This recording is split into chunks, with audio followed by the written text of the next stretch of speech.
नमस्कार, कैसे हैं? मेरे ख्याल से अच्छे होंगे। अपनी पढ़ाई लिखाई खूब अच्छे से आप कर रहे होंगे। एक बार आप चेक करिए सब कुछ सही आ रहा है कि नहीं आ रहा है, आवाज वगैरह सब सही है कि नहीं। हम लोगों ने अपठित गद्यांश को स्टार्ट किया है, अभ्यास करने का क्रम। और इस क्रम में, अभ्यास के क्रम में अपठित गद्यांश को अभी हम देख रहे हैं, इसको रिवाइज कर रहे हैं। एक बार सारे लोग जुड़ जाएं, मैं 1 मिनट इंतजार कर लेता हूं, उसके बाद हम लोग शुरू करते हैं। मैंने देखा है कि जिन लोगों ने जब भी अभ्यास किया है, जब भी अभ्यास किसी भी एग्जाम का, तो उनका जो है वो एग्जाम पास हुआ है। और जिन लोगों ने अभ्यास में कोताही बरती है, कोई भी एग्जाम रहा हो, अभ्यास में कोताही बरत रहे हैं, तो उनके फिर प्रॉब्लम लिखने में आती है। किसी भी, मतलब कोई भी एग्जाम हो, एग्जाम कोई भी हो, आपको अभ्यास करना होता है। निश्चित तौर पर यह काम करता है। आ जाएगा और रिप्लाई वगैरह आ जाएगा। ठीक है, चलिए पूरा कंसंट्रेट हो जाइए, पूर्णतः कंसंट्रेट हो जाइए अपने इस क्लास पे। जरा सा इधर उधर भटकाव नहीं होगा। कोई भी आपको प्रश्न बीच में नहीं करना है, मैं पहले बता दे रहा हूं, मैं कोई जवाब नहीं दूंगा। ठीक है, सारे के सारे लोगों से बस ये अनुरोध है कि वो इस क्लास को बहुत अच्छे से कंसंट्रेट होकर इसको देखेंगे, सीखेंगे। कुछ कंप्रेहेंशन मैं आपके लिए लाया हूं, फिर से उसको करने का तरीका बता रहा हूं। और जब इससे रिलेटेड कोई प्रश्न होगा तो आप लोग पूछेंगे, बाकी नहीं पूछेंगे। बाद में मैं 5-10 मिनट दूंगा, उसमें जो पूछेंगे, पूछना होगा पूछ लेंगे। ठीक है, सभी प्रश्न इसमें अनिवार्य होते हैं कंप्रेहेंशन में, और प्रत्येक अवतरण को ध्यानपूर्वक पढ़ के उनके नीचे जो प्रश्न पूछे जाते हैं उन्हीं का उत्तर देना होता है। और इसका लिखने का अर्थ क्या होता है कि आप जो उत्तर लिख रहे हैं उस उत्तर में गद्यांश के आधार पर, जो गद्यांश में बातें दी हुई हैं उन्हीं के आधार पर उत्तर देना होता है। ठीक है, अब आप जब इसको लिखते हैं तो कई बार आपको बहुत जानकारी होती है, उस जानकारी को इसमें शामिल नहीं करना है। बिना किसी देरी के चलिए शुरू करते हैं। और पहला कंप्रेहेंशन यहां पर हम लेते हैं। 20 नंबर का यह सवाल होता है, 20 मार्क्स का यह सवाल होता है। 20 अंक इसके लिए निर्धारित होते हैं। 20 में यहां पर टारगेट कम से कम हमको रखना है कितना? 16 अंक, कि 16 अंक हमको मिल जाए, 80% अंक हमको यहां पर मिल जाए। इसको पढ़िएगा वैश्वीकरण के। हाँ, मैंने आपको कल भी बताया था कि कभी भी कंप्रेहेंशन आपके सामने आए, अवतरण सामने आए, तो सबसे पहले उसको एक बार रीड कर लीजिए। एक बार रीड करिए, मेरे साथ पढ़िए इसको, बिल्कुल मेरे साथ ऐसे पढ़ते चलिए। वैश्वीकरण के इस अभूतपूर्व और द्रुतगामी दौर में जहां संपूर्ण विश्व एक भूमंडलीय ग्राम की संकल्पना में सिमटता जा रहा है, वहीं विभिन्न राष्ट्रों की मौलिक सांस्कृतिक अस्मिता पर एक गंभीर संकट सा गहराने लगा है। सांस्कृतिक साम्राज्यवाद की इस अधिदौड़ में उपभोक्तावादी प्रवृत्तियों ने मनुष्य की वैचारिक और आध्यात्मिक चेतना को आच्छादित कर लिया है।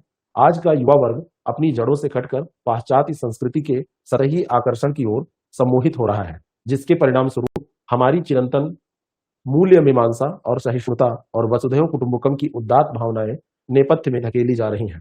वस्तुतः किसी भी राष्ट्र की जीवंतता उसकी सांस्कृतिक धरोहर और मौलिक चिंतन में निहित होती है ना? किसी राष्ट्र की जीवंतता उसकी सांस्कृतिक धरोहर और मौलिक चिंतन में निहित होती है।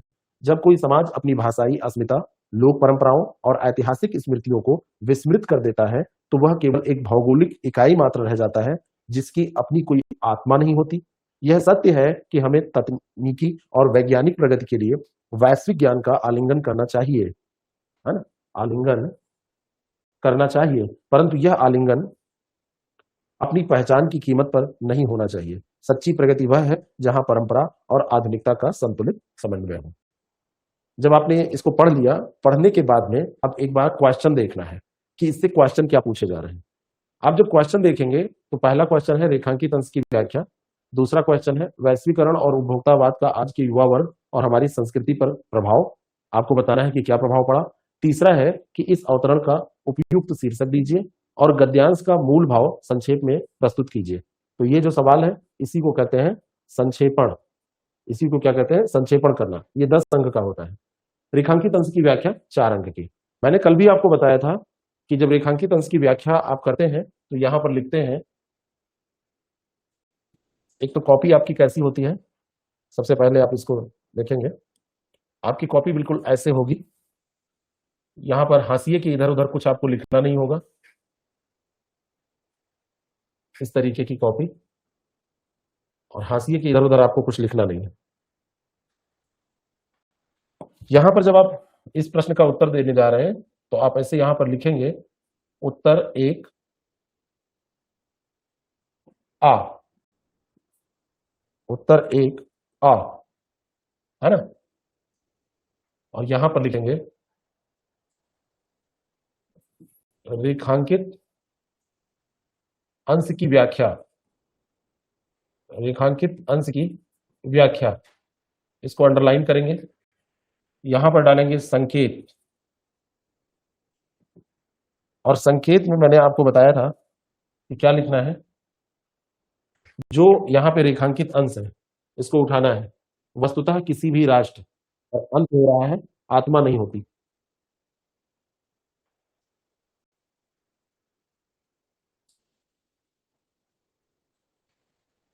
संकेत शुरू होगा वस्तुतः किसी भी राष्ट्र, ऐसे डॉट डॉट डॉट जाएंगे, डॉट डॉट ही लगाएंगे, लाइन नहीं खींचेंगे। बहुत सारे लोग यहां लाइन खींच देते। आत्मा नहीं होती, ठीक है। इस लाइन के बाहर कुछ नहीं लिखेंगे, लाइन के बाहर यहां पे कुछ नहीं लिखेंगे। तो आप कहेंगे मैंने तो लिख दिया, अरे मुझसे गलत हो गया, इसको मैं खिसका देता हूं। आपके पास खिसकाने का वो नहीं होगा, मेरा यहां पे खिसक जाएगा ये,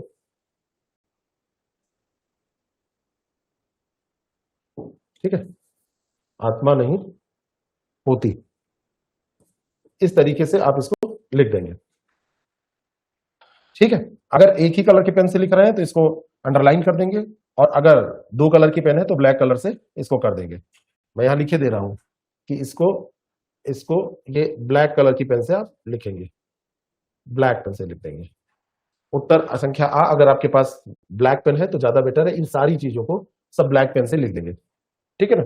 पूरा ब्लैक पेन से आपने लिख दिया, और फिर आप लिखेंगे सप्रसंग व्याख्या, सप्रसंग व्याख्या, इसको भी ब्लैक पेन से लिख देंगे, ठीक है। फिर आप अपनी ब्लू पेन से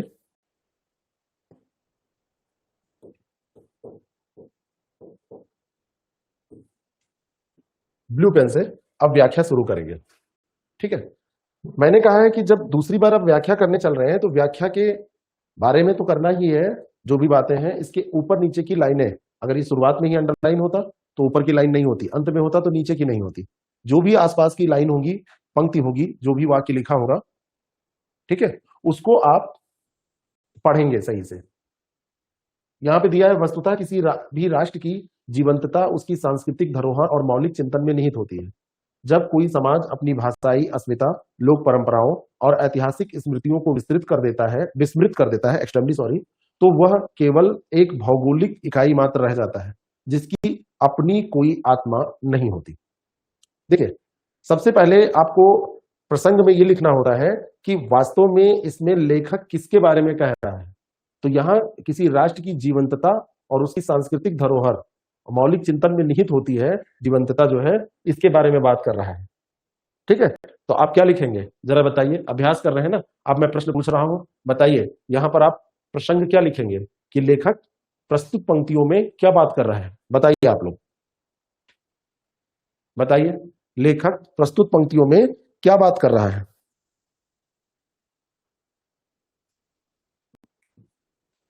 अब बताइए, अभ्यास है ना ये, तो आप लोगों से थोड़ा सा मैं चाहता हूं कि थोड़ा, संदर्भ का मतलब होता है कि कहां से लिया गया है, ये कहां से लिया गया है ना। और प्रसंग का मतलब होता है कि किस बारे में बात कही गई है। बात समझ में आई मनीष। संदर्भ का मतलब होता है कि कहां से लिया गया है, और प्रसंग का मतलब होता है कि किस बारे में बात की गई है। पंक्तियों में किसी राष्ट्र की पंक्तियों में किसी राष्ट्र की संस्कृति और सभ्यता की बात कर रहा है, ठीक है। राष्ट्र की संस्कृति को मौलिक धरोहर मानता है, वेरी गुड। संस्कृति, धरोहर और राष्ट्र की प्रगति की बात की गई है, वेरी गुड। राष्ट्र की संस्कृति पर वैश्वीकरण का प्रभाव, यहां पर ऐसी सीधी बात की गई है। जीवंत संस्कृति, वेरी गुड, शॉर्ट में ये बहुत अच्छा है। सांस्कृतिक धरोहर के बारे में अपनी संस्कृति की बात कर रहा है। राष्ट्र की संस्कृति मौलिक धरोहर।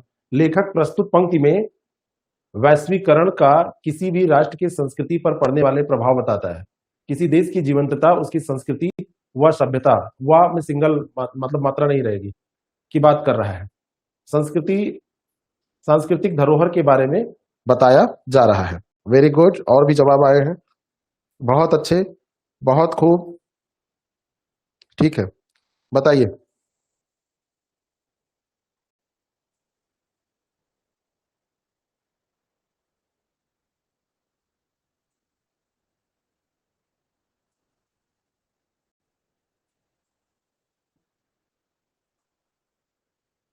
बहुत अच्छा। लेखक अपने अपनी पंक्तियों में देश की संस्कृति के इतिहास के बारे में बता रहे हैं। प्रस्तुत पंक्ति में लेखक राष्ट्र की वास्तविक धरोहर के बारे में, जो उसकी संस्कृति और सभ्यता में निहित है, बात करता है। ठीक है, राष्ट्र की जीवंत सांस्कृतिक धरोहर, सब लोग समझ रहे हो, है ना। हमें अपने राष्ट्र की संस्कृति को भी नहीं भुलाना चाहिए। हमारी संस्कृति ही हमारी धरोहर है, उसको सहेज कर रखना हमारा कर्तव्य है। थोड़ा सा इसको शॉर्ट करेंगे, और हमें नहीं, इसकी लैंग्वेज ये होगी, लेखक प्रस्तुत पंक्तियों में अपनी लेखन के माध्यम से संस्कृति को जीवित रखने की बात कर रहा है। बताइए, क्या ये सही होगा? बहुत सबसे अच्छा लिखा है जिन्होंने इसको कनेक्ट कर दिया, किससे? आप व्याख्या कर रहे हैं, और जिन्होंने इसको कनेक्ट कर दिया वैश्वीकरण से। तो आप ऐसे लिखिए, इस गद्यांश में, ये आपको मिल जाएगा पूरा, इस गद्यांश में ऐसे लिखेंगे, इस गद्यांश में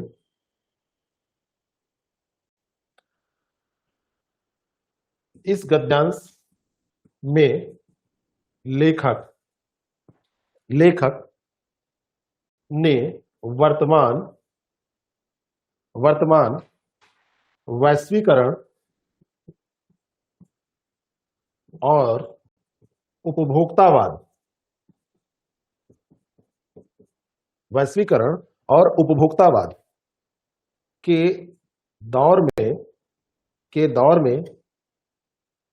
के दौर में राष्ट्रों की मौलिक संस्कृति, राष्ट्रों की मौलिक संस्कृति, देखिए क्या कह रहा है, ऊपर बात किसकी की गई है? उपभोक्तावादी प्रवृत्ति। ऊपर बात किसकी की गई है? वैश्वीकरण। तो वैश्वीकरण और उपभोक्तावाद के दौर में राष्ट्रों की, यहाँ पे किसी राष्ट्र की जीवंतता उसकी सांस्कृतिक धरोहर मौलिक चिंतन में निहित है।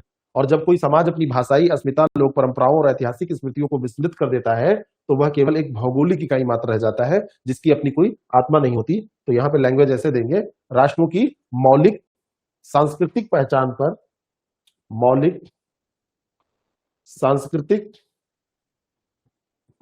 पर मंडरा रहे गंभीर संकट पर चिंता व्यक्त की है।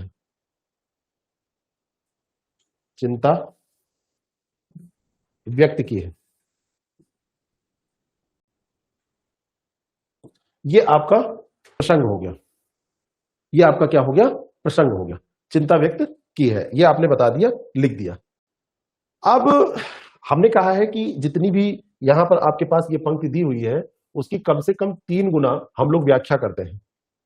तो 1 2 3, 2 पंक्ति लगभग इसमें, 1 ये 2 3 पंक्ति, क्योंकि यहां से शुरू हुआ है और यहां तक आया, 3 पंक्ति, यानी कि 3 पंक्ति में यहां आप शब्द गिनेंगे, 1 2 3 4 5 6 7 8 9 10 11 12 13 14 15 16 17 18 19 20 21 22 23 24 25 26 27 28 29 30 31 32 33 34 35 36 37 38 39 40 41 42 43 44 45 46 47। तो आपकी व्याख्या ये कहां तक जाएगी? ये व्याख्या आपकी जा सकती है 150 शब्दों की। ठीक है ना? ठीक है, हाँ, एक ही में ऐसे कर दीजिए, या प्रसंग अलग लिख दीजिए, कोई उसमें दिक्कत नहीं है, इतनी बड़ी कोई समस्या नहीं है। आप पहले प्रसंग लिख दीजिए, फिर व्याख्या लिख दीजिए, या सब प्रसंग व्याख्या कर दीजिए, एक ही बात है। जब ये पूरा हो जाए तो आप इसकी पैराग्राफ को चेंज कर दीजिए। अब इसकी व्याख्या आप करेंगे, यानी कि कम से कम इसको लेके, जैसे आपने यहां पर 1 2 3 4 5 6 7 8 9, 9 दूनी 18 20 25 शब्द लिख दिए हैं, यानी कि लगभग 100 125 शब्द आप, और अभी 37 लिखे हैं, 37 लिखे हैं, तो आप लगभग 112 13 शब्द अभी लिख सकते हैं। कम भी रह जाएगा तो कोई दिक्कत नहीं है, लेकिन इतना आपके पास स्कोप है। अब आप लिखेंगे कि प्रस्तुत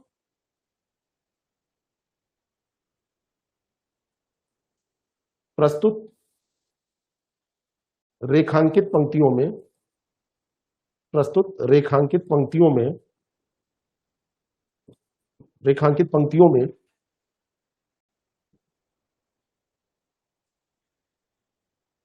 लेखक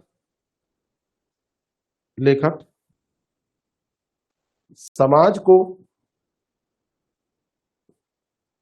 चेतावनी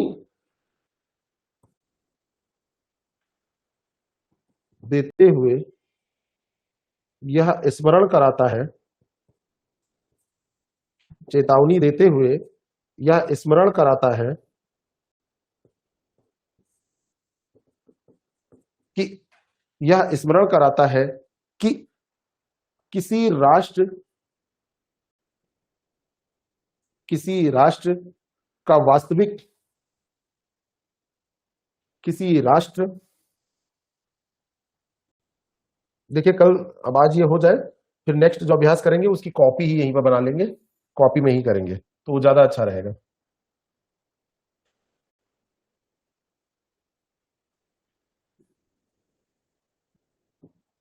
किसी राष्ट्र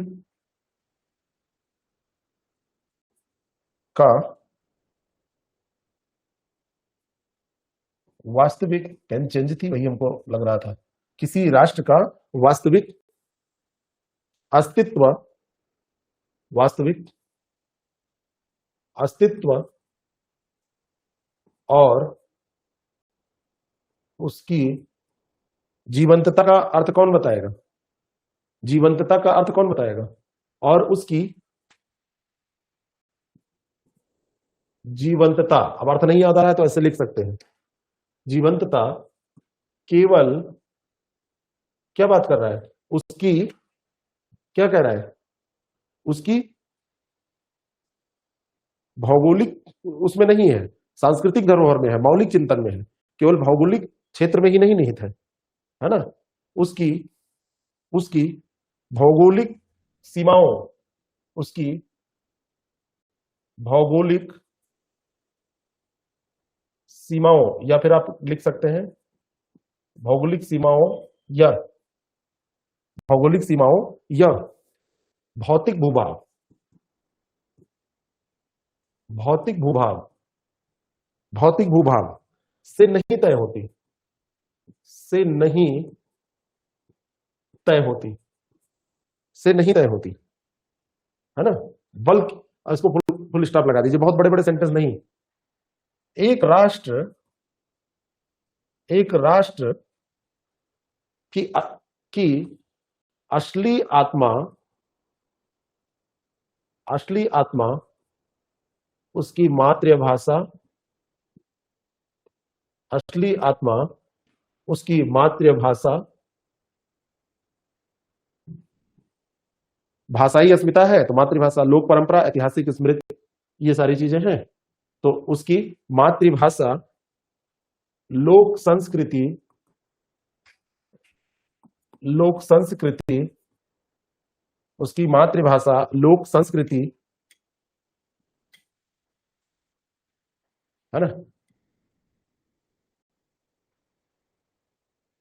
अभी मैं आपका देख रहा हूं, उसकी संस्कृति, उसके इतिहास, उसके इतिहास,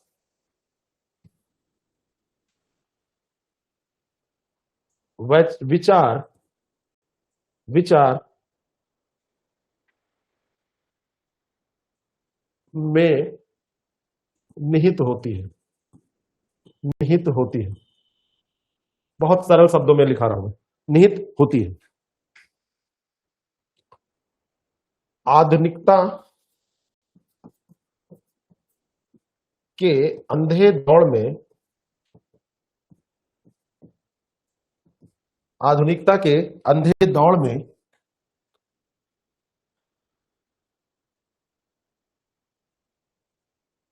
पश्चिमी सभ्यता का अंधानुकरण, पश्चिमी सभ्यता का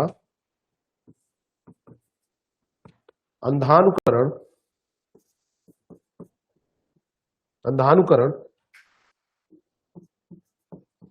अपनी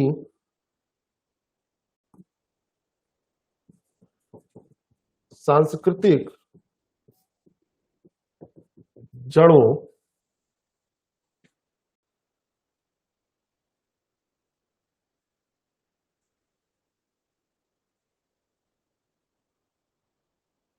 अंधानुकरण यहां पे लिखिए करके, यहां पे लिखना पड़ेगा, छूट गया थोड़ा सा।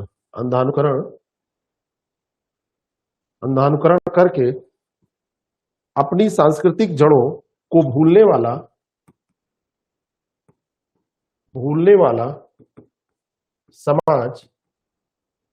वाला समाज अंततः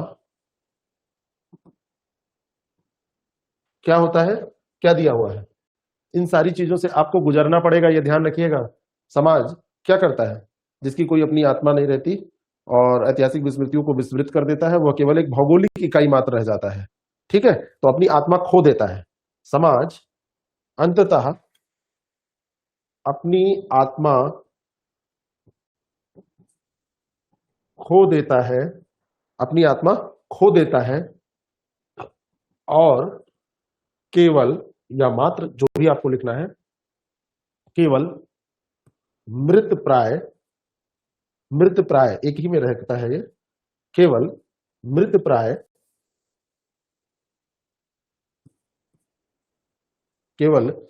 प्राय भौगोलिक इकाई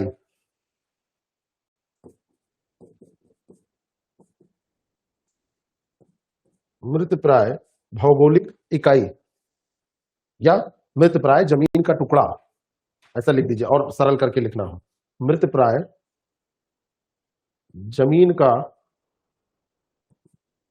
टुकड़ा बनकर रह जाता है। ठीक है, बात समझ में? ऐसे आपने अगर लिख दिया तो आपको मार्क्स मिल जाएंगे, कोई इसमें दिक्कत नहीं होगी।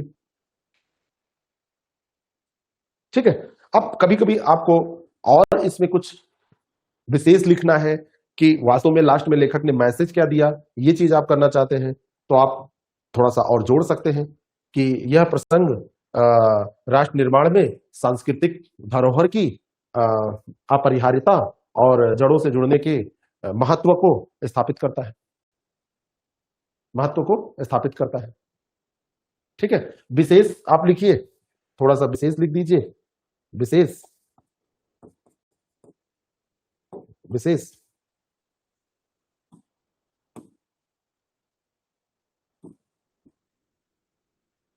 काला क्या हो गया, उसको हटाइए, काले से लिखिए विशेष। अगर आपके पास कुछ समझ में आपको नहीं आ रहा है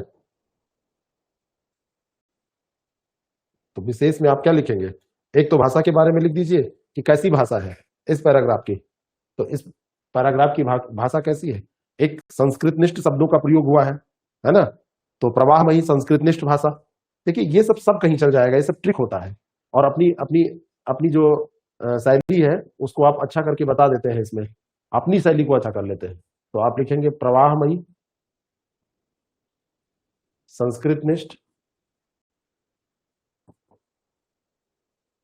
भाषा का प्रयोग। ठीक है, दूसरा क्या आप लिख सकते हैं, ऐसी बात कहीं कोई और आपको याद हो कि उन्होंने ही ऐसा कहा है तो आप उसको भी कर सकते हैं।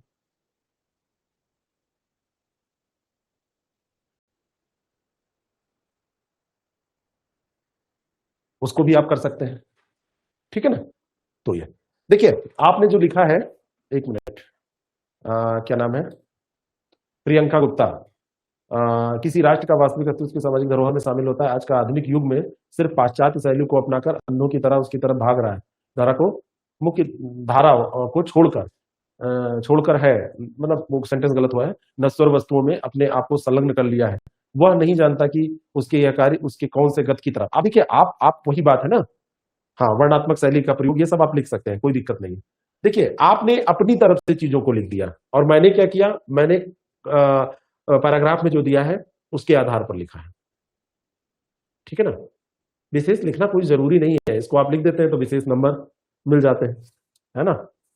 वर्णात्मक शैली, वर्णात्मक, संदेशात्मक, संदेश भी तो दिया जा रहा है, संदेशात्मक शैली, कोई जरूरी नहीं। तो आपने अपनी तरफ से किस गत में जा रहा है, कैसे जा रहा है, गत आपने अपना जोड़ दिया, बस इसी से बचना है। इस चीज से आपको बचना है, खुद को बचाना है इस चीज से कि आप अपनी तरफ से किस गत में जा रहा है। ये यहां पर कुछ उसमें नहीं कहा गया कि कैसे जा रहा है, कैसे क्या होगा उसका प्रभाव, उसको डायरेक्ट खराब नहीं है हालांकि, लेकिन इसको थोड़ा सा बच के ऐसे करना है। चलिए नेक्स्ट क्वेश्चन पे चलते हैं।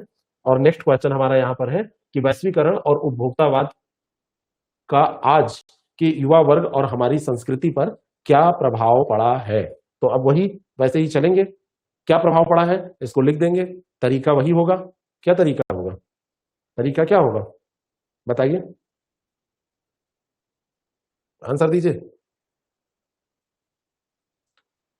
वैश्वीकरण वाले का तरीका क्या होगा लिखने का, इसका वैश्वीकरण और उपभोक्तावाद का।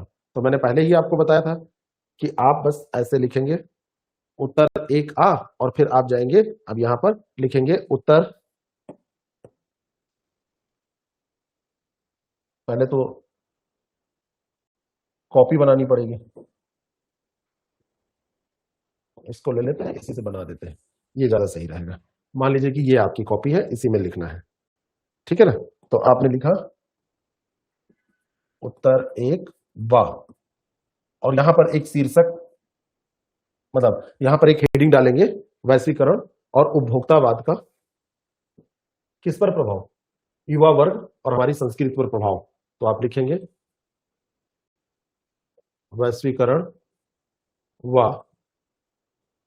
उपभोक्तावाद का हमारे युवा वर्ग, हमारे युवा वर्ग नहीं दिया, का युवा वर्ग व हमारी संस्कृति पर प्रभाव, संस्कृति पर प्रभाव। अब इसको यहां पर एक तरीका है कि आप बुलेट पॉइंट में लिख दिए, है ना। तो आप लिखिए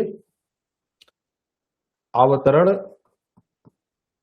के अनुसार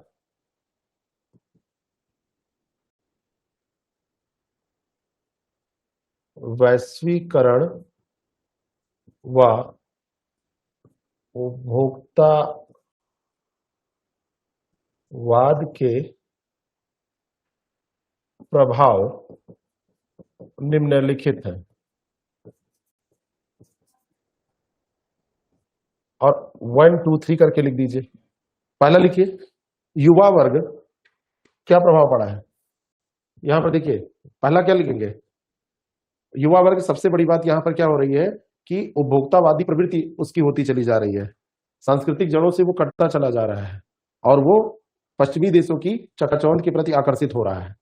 दूसरा प्रभाव क्या पड़ रहा है, उपभोक्ता ने मनुष्य की आध्यात्मिक और वैचारिक सोच को उपभोक्तावाद ने क्या किया है, आच्छादित कर लिया है, ढक लिया है। उपभोक्तावादी प्रवृत्तियों ने जो वैचारिक और आध्यात्मिक चेतना थी उसको आच्छादित कर लिया है। और तीसरा प्रभाव क्या पड़ा है, जो सहिष्णुता थी हमारी, जो हमारी वसुधैव कुटुंबकम जैसी महान भावनाएं थी, वो सब अब उपभोक्तावाद के कारण, वसुधैव कुटुंबकम और सहिष्णुता, ये जो है उदात्त भावनाएं, ये क्या है, ये नेपथ्य में, नेपथ्य के मतलब हाशिए पर चली गई, पीछे ढकेल दी गई है। ठीक है ना, ठीक है। जो भी आपको लिखना है इसी के आधार पर लिखना है, बस सबसे बड़ी बात यही है। ठीक है। अब भूमंडलीय ग्राम की संकल्पना में सिमटता जा रहा है वैश्वीकरण में, ये जो अभी युग चल रहा है इसमें। तो जो युवा है वो सांस्कृतिक अस्मिता अब समाप्त हो रही है, सांस्कृतिक साम्राज्यवाद की दौड़ आ गई है। तो इसको पॉइंट में लिखने की कोशिश करेंगे तो कैसे लिखेंगे, ठीक है। यहां पर ध्यान रखिएगा कि इसका जो कलर होगा, ये तो हेडिंग हो गई, इसका जो कलर है ये वाले,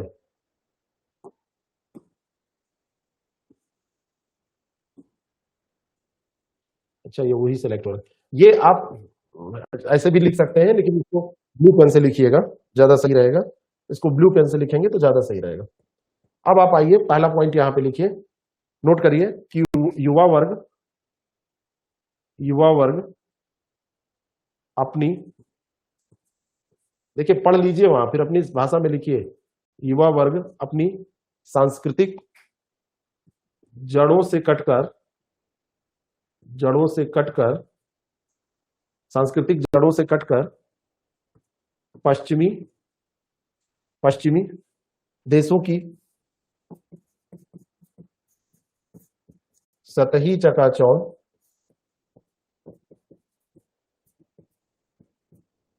चकाचौंध के प्रति आकर्षित हो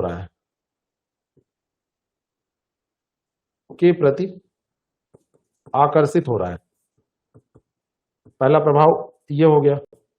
दूसरा प्रभाव, उपभोक्तावाद ने मनुष्य की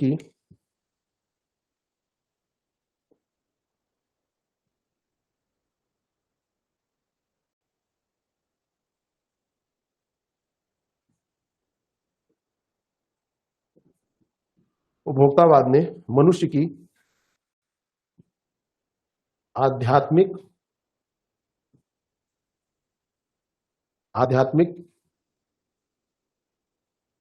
और वैचारिक सोच को ढक लिया है। ठीक है, और एक पॉइंट और लिख लीजिए, सहिष्णुता। और यहां पर और क्या दिया था आपको, पैसे पेपर भी अलग से आपको मिलेगा, इसलिए अभ्यास कर लेना बहुत जरूरी है, बहुत ज्यादा जरूरी है। अभ्यास बहुत ज्यादा जरूरी है, ये मान लीजिए।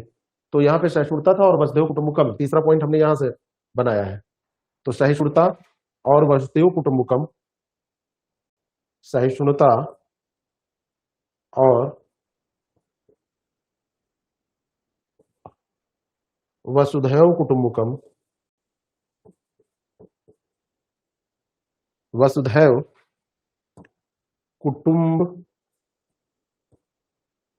सहिष्णुता और वसुधैव कुटुंबकम जैसी महान भावनाएं, वहां पे लिखा नेपथ्य में चली गई हैं, भावनाएं हाशिए पर चली गई हैं, हाशिए पर चली गई है। तो ये आंसर आपका हो गया।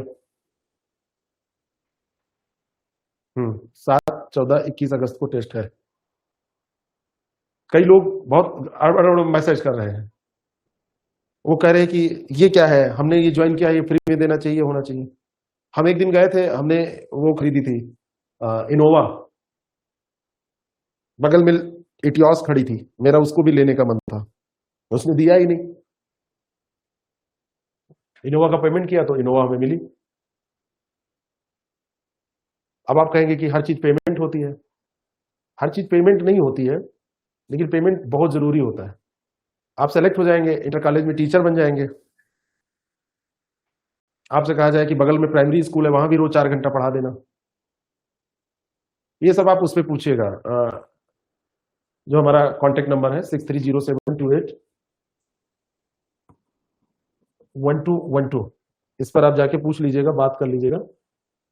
और मतलब बात क्या करना है, इसमें मैसेज कर देना है, तो वो आपको बता देंगे। आप लोग कुछ भी बस ऐसे बोल देते हैं, कोई भी कुछ चलाने का, कुछ भी रन करने में चीजें लगती हैं।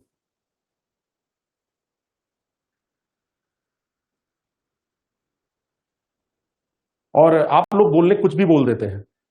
आपसे कहूंगा 1 कॉपी चेक कर दो, आप तुरंत उससे कहोगे कि ठीक है कर देता हूं। आपसे कहूंगा 2 कर दो, कहां तक कर दोगे? फिर जब 10 कॉपी आपको दूंगा तो कहेंगे सर पेमेंट, क्योंकि 10 कॉपी में पूरा दिन लग जाएगा, तो पूरे दिन का उसको पैसे देने पड़ेंगे मुझे।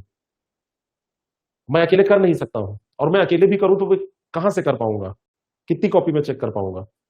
तो आप लोग जो भी सोचें, लेकिन एक फेयर तरीके से चीजें करनी पड़ेंगी। आप 1 महीने का इस फोन में रिचार्ज डलाते हो तो साथ में आपको ऐसा नहीं है कि नेटफ्लिक्स और हॉटस्पॉट और इनका सब्सक्रिप्शन मिल जाता है, और मिलता है तो उसका चार्ज होता है। तो ऐसे कुछ भी मत बोल दिया करो। ऑनलाइन भी टेस्ट सीरीज है। जो लोग लखनऊ में आके ऑफलाइन, हाँ मैं इतना जरूर कहता हूँ, यहाँ कोई 20,000 25,000 कोई फीस नहीं ली जा रही है, लेकिन जो बेसिक खर्चे लगेंगे, जो ऑफलाइन आप देंगे उसमें प्रिंट आउट का कास्ट आएगा, प्लस जो भी कॉपी चेक करने का वो आपसे लिया जाएगा। टीम बैठती है, काम करती है, वो लिया जाएगा। बिल्कुल फेयर पॉलिसी है। नहीं, हम पढ़ाएंगे। हाँ, तो पढ़ाएंगे तो भैया, लेकिन एक बात बतानी थी मुझे। कई लोग मैसेज किए, आप लोग बटोर रहे हो, लूट रहे हो। हम आपसे कुछ नहीं बटोर रहे हैं। जो नौकरी आप पाने जा रहे हो, आपको 75-80 हजार रुपए महीने मिलेंगे शुरुआती दौर में, बाद में लाखों। उनमें से एक छोटा सा सब्सक्रिप्शन आपने मुझसे लिया, और हमारी तरफ से अगर कोई कभी दूर दूर तक रह जाएगी तो बताइएगा, है ना। हमने टेस्ट, तो मैं सिखा तो रहा हूं, मैं सिखा तो रहा हूं आपको। टेस्ट मतलब की बात नहीं है, टेस्ट टेस्ट आपको इसमें नहीं दे सकते हैं। ठीक है, चलिए इसको छोड़िए, ये सारी चीजें आप वहां पे जाके बात कीजिएगा। इसमें टेस्ट आपको अलग से करना पड़ेगा। आपको मन हो तो करें, नहीं तो मत करिए, कोई वो नहीं है। हमने जो यहां वादा किया अभ्यास का, मैं अभ्यास करा रहा हूं, पूरा सिखाऊंगा, पढ़ाऊंगा। ठीक है, जब आपका कंप्लीट हो जाए तब दे लीजिएगा, साथ वाला मत दीजिए, उसके बाद में दे लीजिएगा। सारे टेस्ट के आंसर देंगे, सारे टेस्ट को डिस्कस करेंगे, ये सारी सुविधाएं आपको हम देंगे। बिल्कुल परेशान मत होइए, वो सारी चीजें कवर हो जाएगी। ठीक है, थैंक यू। अब ये हो गया, वाह। अब उत्तर संख्या जो सा है, इस अवतरण का उपयुक्त शीर्षक, मैंने कहा है कि इस शीर्षक को देने से पहले, क्योंकि शीर्षक भी अपने आप में संक्षेपण का संक्षेपण होता है। बाहर वाले ऑनलाइन दे दें, इस नंबर पे मैसेज करें जो मैंने अभी बताया था, उनको प्रोसेस बता दिया जाएगा। अब बिल्कुल कोई बात इस पे नहीं होगी, क्योंकि मैंने कहा कि जो शीर्षक होता है वो संक्षेपण का भी संक्षेपण होता है। संक्षेपण 1/3 होता है, और शीर्षक जो होता है संक्षेपण का भी 1/10 होता है। ठीक है, आंसर कितने शब्दों में, रेखांकित अंश की व्याख्या जितना दिया हो उसकी कम से कम 3 गुनी। वैश्वीकरण और उपभोक्तावाद का आज के युग, युवा वर्ग और हमारी संस्कृति पर क्या प्रभाव पड़ा है। नियर अबाउट ये देखिए, एक आदर्श आंसर लिख गया है। शब्द इसमें मोटा मोटा गिनते हैं, एक लाइन में कितना है, 1 2 3 4 5 6 7। तो 1 2 3 4 5 6 7, 50 शब्द से 60 शब्द, 70 शब्द, ऐसे आप लिख दीजिए। बात समझ में आ रही है, ऐसे आप लिख दीजिए। तो 50 60 70 शब्दों में, 100 शब्द से ऊपर जाने की तो बिल्कुल जरूरत नहीं है। 60 70 शब्दों में आप लिख दीजिए, आपका काम हो जाएगा। और डिपेंड करता है कि प्रश्न पूछा क्या जा रहा है। कहीं कंटेंट ज्यादा होगा, 1 2 पॉइंट और होंगे, कहीं पर कम होंगे। तो यहाँ पे कोई हार्ड एंड फास्ट रूल नहीं है कि कितने में, लेकिन इतने में तो आपको लिखना है। अब मैंने क्या बताया था कल, या जिन्होंने नहीं देखा है अभी समझ लें। पहले आप गद्यांश का मूल भाव संक्षेप में लिखिए। आपकी क्यूसीएबी में ये जो प्रश्न है, इस हर एक प्रश्न के लिए जगह निश्चित होगी, हर एक प्रश्न के लिए जगह निश्चित होगी।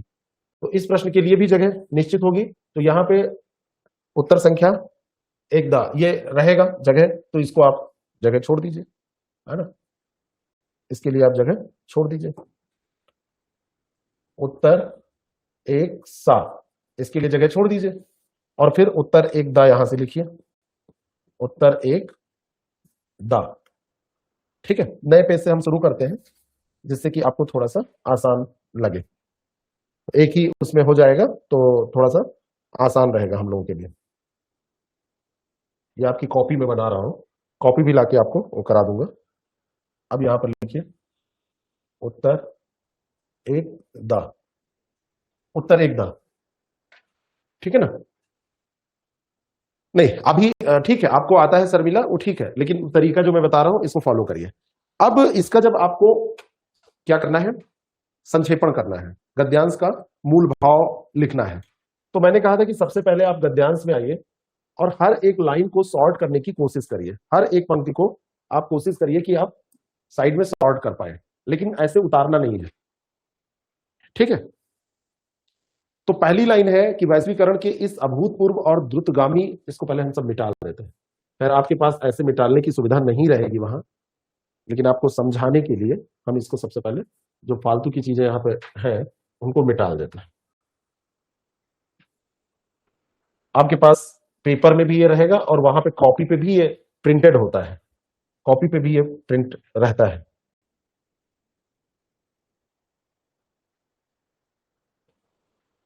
चलिए यहां चलते हैं।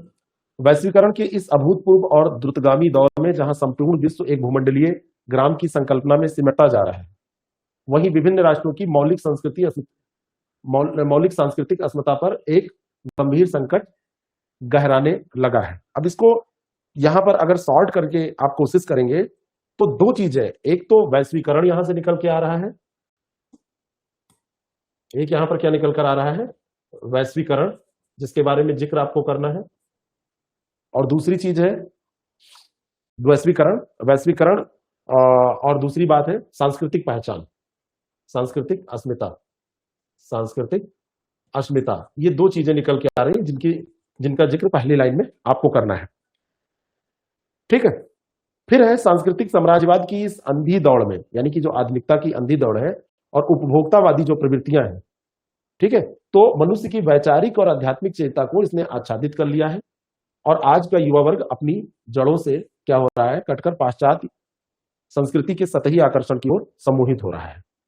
तो आधुनिकता की जो दौड़ है उसके बारे में यहां पर आप लिखेंगे, आधुनिकता की दौड़। ऐसे करिएगा तो आपको आसानी होगी, लोग आपको सिद्धांत बता के चले जाएंगे।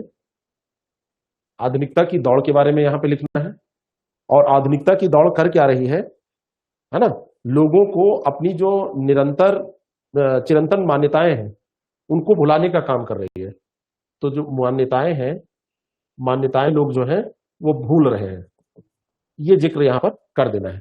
फिर आपने इस पंक्ति को बहुत अच्छे से व्याख्यायित किया है। तो आप जानते हैं कि वस्तुतः किसी भी राष्ट्र की जीवंतता उसकी सांस्कृतिक धरोहर और मौलिक चिंतन में निहित होती है।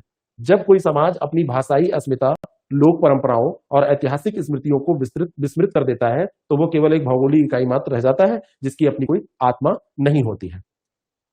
ठीक है, तो ज्ञान का स्वागत करना बुरी बात नहीं है, वैज्ञानिक विकास करना बुरी बात नहीं है ना। यह सत्य है कि हमें तकनीकी और वैज्ञानिक प्रगति के लिए वैश्विक ज्ञान का आलिंगन करना चाहिए, लेकिन यहां पर बात क्या है कि अगर हम वैज्ञानिक और तकनीकी ज्ञान का स्वागत कर रहे हैं तो साथ साथ में सांस्कृतिक जड़ों को भी लेके चलें। इस पूरे का थीम यह है। तो यहां पर ऐसे लिख सकते हैं, वैज्ञानिक व तकनीकी ज्ञान का स्वागत, लेकिन साथ में क्या करें, जड़ों से जुड़ाव, इस चीज को हम लेके चलें। ठीक है, और अंत में लास्ट में क्या है कि संतुलन स्थापित करें। तो अंत में हमको लिखना है कि सामंजस्य स्थापित रखना चाहिए, सामंजस्य स्थापित रखना चाहिए। ठीक है, इस तरीके से आप साइड में सॉर्ट कर लेंगे और फिर इसको लैंग्वेज दे लेंगे, और लैंग्वेज देने के बाद में फिर यहां पर फेयर कर देंगे। ठीक है, तो यहां पर हेडिंग आपको डालना होगा क्या, गद्यांश का संक्षेपण या गद्य अवतरण का संक्षेपण।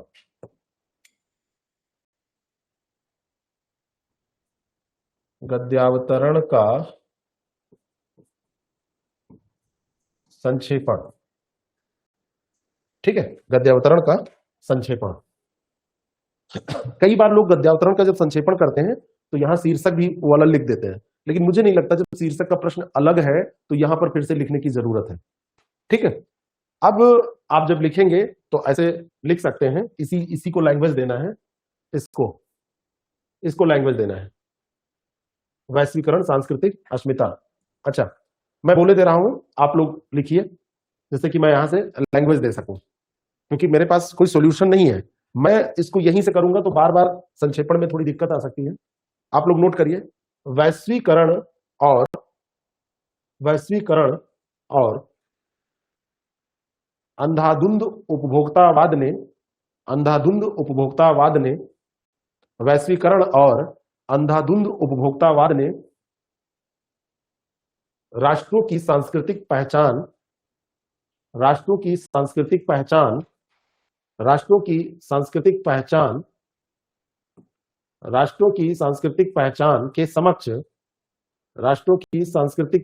के समक्ष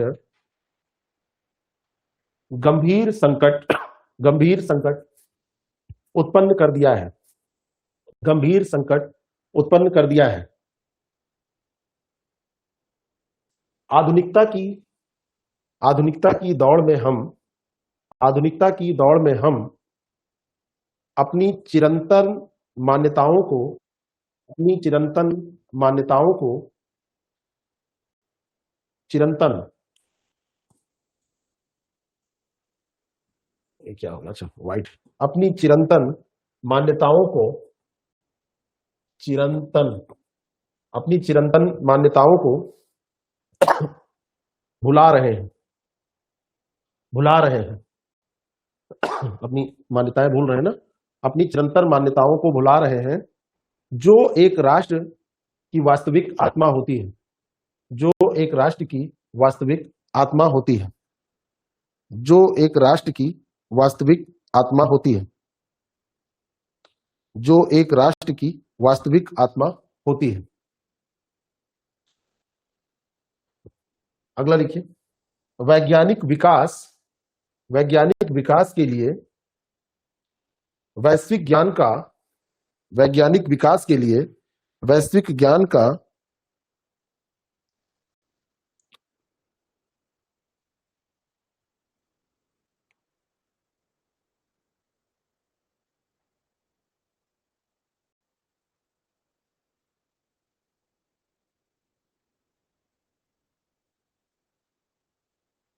वैज्ञानिक विकास का के लिए वैश्विक ज्ञान का स्वागत करना आवश्यक है, लेकिन अपनी सांस्कृतिक जड़ों का बलिदान देना आत्मघाती है लेकिन अपनी सांस्कृतिक जड़ों का बलिदान देना आत्मघाती है। हमें परंपरा और आधुनिकता के बीच में सामंजस्य स्थापित करना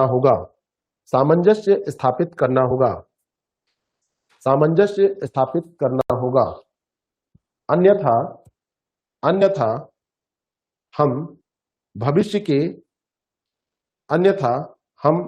के एक आत्मविहीन भीड़ बनकर रह जाएंगे।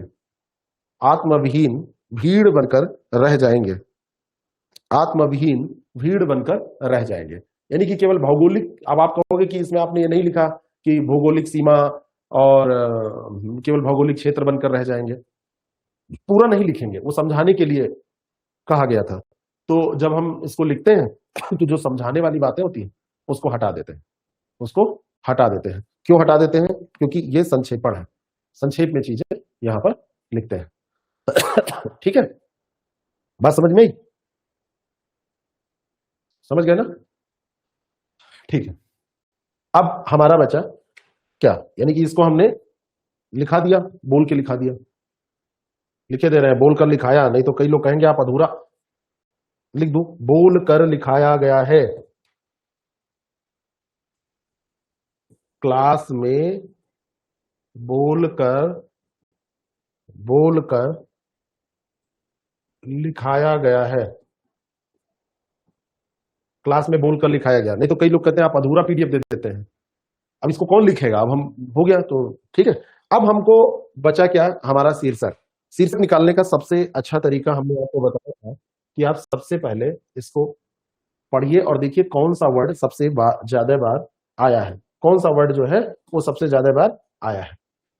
देखिए, शुरुआत जब आप करेंगे तो सांस्कृतिक, ये देखिए यहां पर आ गया संस्कृति, यहां पर भी सांस्कृतिक आ गया,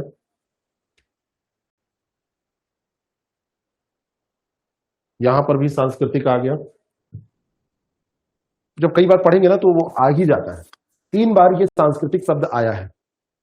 दूसरी चीज यहां पे देखिए संस्कृति आ गया, और कहीं छूट रहा होगा तो उसको भी देख लीजिए।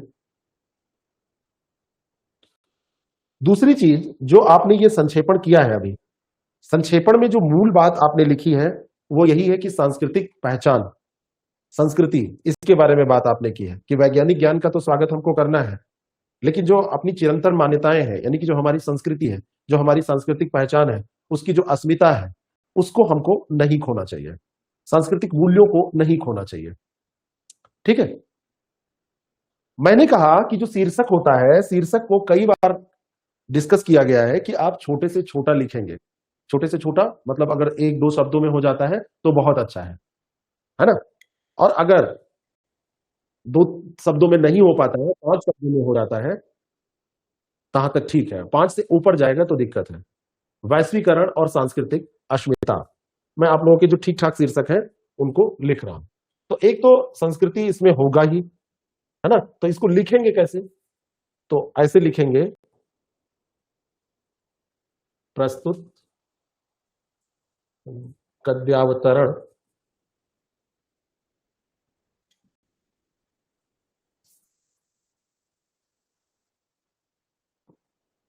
प्रस्तुत गद्यावतरण का उचित शीर्षक, ये ऐसे लिख देंगे। फिर आप अपनी ब्लू पेन लीजिए और ब्लू पेन को लेने के बाद यहां पे लिखिए शीर्षक ऐसे, और सांस्कृतिक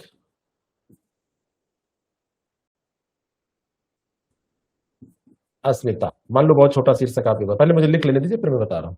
आप सिंगल इन्वर्टेड कॉमा में आपने लिख दिया, है ना। एक शीर्षक अभी बहुत अच्छा आया था किसी का, संस्कृति और वैश्वीकरण या सच्ची प्रगति। मानवीय मानवीय मूल्य की यहाँ पे कोई विशेष बात नहीं की गई है। वैश्वीकरण संस्कृति पर खतरा, वैश्वीकरण में संस्कृति की पहचान, पाश्चात्य संस्कृति भारतीय अस्मिता। वैश्वीकरण और संस्कृति अस्मिता नहीं होगा। दूसरा यह हो सकता है वैश्वीकरण,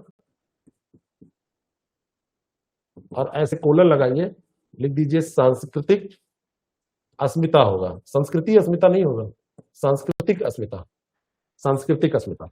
दूसरा ये हो सकता है, ये वाला आपको एक ही लिखना है वहां, या करके कहीं मत लिखिएगा, नहीं तो वो सबसे खराब वाला जो लगेगा उसी पे देगा अंक। एक और शीर्षक कोई मुझे बहुत अच्छा लगा था, मैं बोला भी था, वैश्वीकरण। हाँ, ये आप ऐसे भी लिख सकते हैं, वैश्वीकरण और सांस्कृतिक अस्मिता, कोलन लगाने के बजाय ऐसे भी लिख सकते हैं। यहाँ पे देखिए एक शब्द कम हो जाता है, वैश्वीकरण और सांस्कृतिक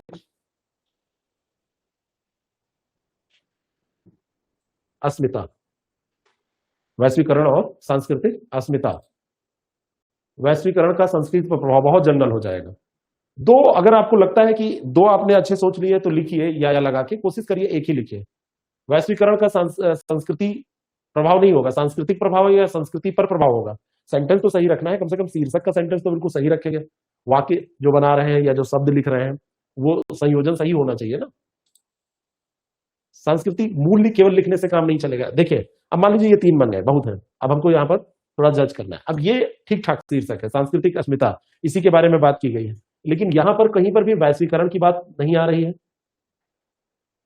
दो चीजें यहां पर हैं, और उपभोक्ता मूल्य की बात, उपभोक्तावादी मूल्य की बात भी नहीं आ रही है। तो थोड़ा सा कहीं ना कहीं ये पूरे का प्रेजेंटेशन नहीं कर पा रहा है, तो उतना अच्छा इसको हम नहीं मानेंगे। वैश्वीकरण और सांस्कृतिक अस्मिता, ये या ये, इनमें में से तो कोई दो लिख दीजिए, ये चलेगा, दोनों में से कोई चलेगा। वैश्वीकरण और संस्कृति, संकट, बहुत बड़े संकट की बात ऐसे नहीं की गई है, लेकिन उसके प्रभावों की बात की गई है। खराब टाइटल वो भी नहीं, लेकिन संकट थोड़ा एक्सट्रीम बहुत ज्यादा हो गया, है ना। तो सबसे बेस्ट कौन सा हो जाएगा? ये वाला, मिड वाला। आपको हालांकि ये जितना भी दूसरे कलर से यहां पर मैं कुछ कर रहा हूं उसको आपको कुछ नहीं करना है, लेकिन मिड वाला ये अच्छा है, ठीक है। आमरा, थोड़ी देर रुको, अभी ये पूरा हो जाए फिर 10 मिनट में दे रहा हूं। और ये जो मैं पीडीएफ दूंगा आपको, इसमें ये दो और है, ये देखिए, इसको करिएगा, इसको कर लीजिएगा, इसकी प्रैक्टिस कर लीजिएगा। ये होमवर्क है आपका, इसको प्रैक्टिस कीजिएगा अच्छे से। बड़े हो गए हैं अब जब दिया जाए होमवर्क तो दबाव नहीं होना चाहिए, ठीक है। उसको पूरा करना आपका कर्तव्य है, धर्म है, ठीक है।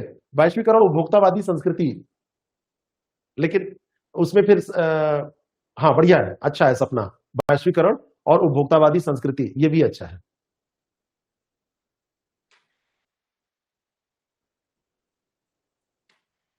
मिल जाएगी, वो आ जाएगी, वो कभी कभी थोड़ा टाइम लग जाता है।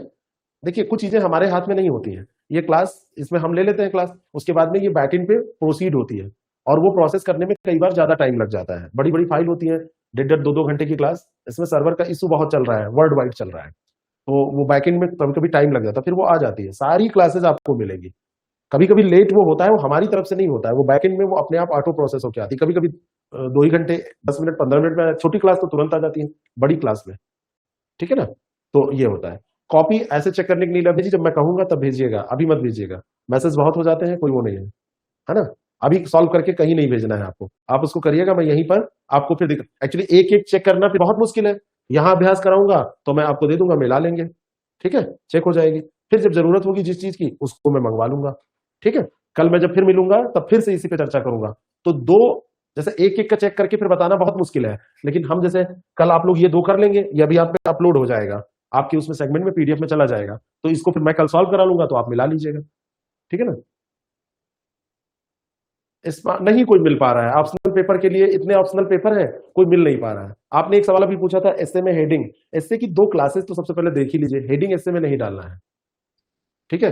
एक्सपर्ट मिल नहीं पा रहे हैं, नहीं सही है। अब एक दो लोग, 3 लोगों को मैंने बुलाया, अब वो उस तरीके से, मतलब मैं किसी की आलोचना नहीं कर रहा हूँ, खैर आपको नाम भी नहीं पता है मैं किसके बारे में बात कर रहा हूँ, तो वो उन मानकों पर खड़े नहीं उतर रहे हैं जैसा कि मैं चाहता हूँ, और फिर लगे कहीं आपका नुकसान ना हो जाए। तो देखता हूं, मैं कोशिश करता हूं, और कोशिश मैंने कई की है, बहुत, इतने भी विषय हैं।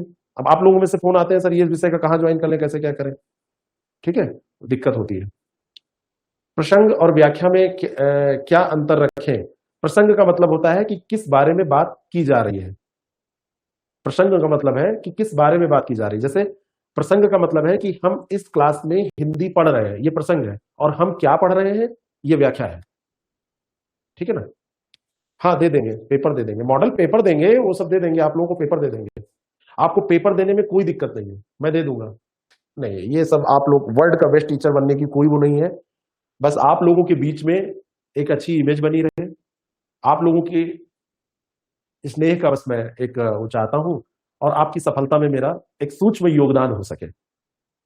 आप मेहनत कर रहे हैं, उस मेहनत को एक दिशा देने में मेरा योगदान हो सके, ठीक है। हाँ हाँ, सौरभ प्रताप सिंह बताइए, आपने कुछ और ऊपर भी पूछा है, विजुअल है आप। सौरभ, वैश्वीकरण के प्रतिकूल प्रभाव, प्रतिकूल नकारात्मक वो मत लिखिए, आप इस पे ज्यादा, ठीक है ना। थैंक यू सो मच, ये अपलोड हो जाएगा, आपसे जरूर मिलने बिल्कुल आना पड़ेगा। गुड्डू पंडित का एक क्वेश्चन ये है कि ऑप्शनल सब्जेक्ट मेरा बायोलॉजी है, कल भी आपने पूछा था, तो ऑप्शनल सब्जेक्ट बायोलॉजी सब्जेक्ट में हिंदी इंग्लिश मिक्स करके लिख सकते हैं क्या, क्योंकि मुझे प्रॉब्लम आती है फुल इंग्लिश लिखने में और फुल हिंदी लिखने में। देखिए मेरा सुझाव ये रहेगा, कोई एक भाषा चुनिए, एक भाषा, कोई हिंदी या अंग्रेजी में लिखिए। कीवर्ड्स को आप अंग्रेजी में, जैसे हिंदी में पेपर लिख रहे हैं, कनेक्टिंग वर्ड आप हिंदी में लिख रहे हैं, कीवर्ड्स आप अंग्रेजी में डालते चलिए, ठीक है। लेकिन आप पूरा पंचमेल खिचड़ी बना देंगे तो पढ़ने वाले को दिक्कत होगी, ठीक है। तो एक भाषा कोई चुन लीजिए कि आपको लिखना हिंदी में है, लेकिन कीवर्ड्स इंग्लिश में डालते रहिए। पीडीएफ तो देते ही रहते हैं, पीडीएफ कौन सा बचा है, कुछ नहीं। आंसर दीजिए, खुशबू जायसवाल, आप अपना क्वेश्चन फिर से, कहाँ गया खुशबू, प्लीज सर मेरे क्वेश्चन का रिप्लाई करें। खुशबू खुशबू खुशबू खुशबू कहाँ गई, बहुत सारे कमेंट आ जाते हैं ना। सर मेंस के फॉर्म में कैसे फिल करें, बीए का डिग्री नहीं है अभी, प्रोविजनल भी नहीं मिल पा रहा है, तो आप उसमें एक जो है उसको फिल करिए, और एक एप्लीकेशन लिख दीजिए कि हमने डिग्री के लिए प्रोविजनल अप्लाई किया है या प्रोसेस में है, और डिग्री मिल जाएगी, तब हम डीवी के समय, यानी कि डॉक्यूमेंट वेरिफिकेशन के समय दे देंगे, और उसको एप्लीकेशन को लिख के अपना हस्ताक्षर करके डॉक्यूमेंट्स के साथ भेज दीजिए, और बाकी जो चीजें हैं उनको लगा दीजिए, ठीक है। हाँ, इसकी भी प्रैक्टिस करा देंगे अनुपम, बस ये कल हो जाए, फिर अगला हफ्ता फिर वही ग्रामर ही तो चलेगा, सब करा देंगे, सारी पूरा सब ग्रामर वामर सब प्रैक्टिस कराएंगे। एनओसी के बिना, एनओसी तो ले लेनी चाहिए, एनओसी का एप्लीकेशन दे दीजिए, और जो एप्लीकेशन मिले कि एनओसी के लिए हमने एप्लीकेशन दिया है, उसको लगा के भेज दीजिए। सर फॉर्म अपलोड नहीं हो पा रहा है, इंटरनेट की दिक्कत होगी, सर्वर की दिक्कत होगी, ठीक है। सर प्लीज रिप्लाई करिए, उर्दू की स्टूडेंट हूँ, शिक्षक शीर्षक नहीं निकाल पा रही हूँ, प्रैक्टिस करिए, निकलने लगेगा। रेखांकित कर पा रही हूँ, मैं सारी क्लास आपकी देखी हूँ, ना रेखांकित कर पा रही हूँ, थोड़ा सा करिए, बार बार, अभी और हम कराएंगे। एग्जाम सेंटर लखनऊ इलाहाबाद में से कहीं रहेगा, 2 ही शहर में शायद देंगे, अभी तो ये पता नहीं है। हिंदी की वोकैब अच्छी नहीं है, प्रॉब्लम हो रही है, जितनी आ रही है उसको लिखिए, इनकम सर्टिफिकेट, अगर आप क्रीमी लेयर का मामला है तो आप लगाइए, इनकम सर्टिफिकेट लगाना है ओबीसी में, क्रीमी लेयर का कोई इशू हो तो लगाइए, ऐसे नहीं लगाना है इनकम सर्टिफिकेट। ईडब्ल्यूएस वालों को ईडब्ल्यूएस लगाना है। अगर डीबी के टाइम डिग्री ना मिली तो कुछ टाइम बाद थोड़ा सा टाइम देते हैं, लेकिन डीबी के टाइम ना मिली इतना का है सोच लिया खुशबू, अभी से प्रयास करिए उसके लिए, ठीक है। साहिबा साइस्ता तबस्सुम, साइस्ता तबस्सुम नहीं, बेत दिया आंसर आपका। हाँ, ओबीसी सर्टिफिकेट 2025 का लगा सकते हैं, ठीक है। जाति प्रमाण पत्र में कोई दिक्कत नहीं होती है, ठीक है। मुस्कान यादव, हाँ ठीक है, दे तो दिया। निवास भी लगाना है, लड़की है तो लगा दीजिएगा, पुराना हो तब भी लगा दीजिएगा, पिता के पक्ष की तरफ से। चलिए, thank you so much. Sir ji, अगर डिग्री निकालने अप्लाई की हूं तो उसका रिसीविंग लगा दें, बिल्कुल, और साथ में एप्लीकेशन लगा दें, बिल्कुल साथ में एप्लीकेशन। सुमित कांत, इनका क्या प्रश्न था? सुमित सुमित सुमित सुमित सुमित का क्या प्रश्न है, फिर से पूछ लीजिए। सुमित, क्या प्रश्न है आपका? सुमित खान, सर मेरे बीएड की प्रोविजनल सर्टिफिकेट मार्च 2026 में एक्सपायर हो गई है, दोबारा बन नहीं पा रही है, लेकिन अभी बीएड की सारी सेमेस्टर की ओरिजिनल मार्कशीट है, जो है आपके पास वही लगा दीजिए।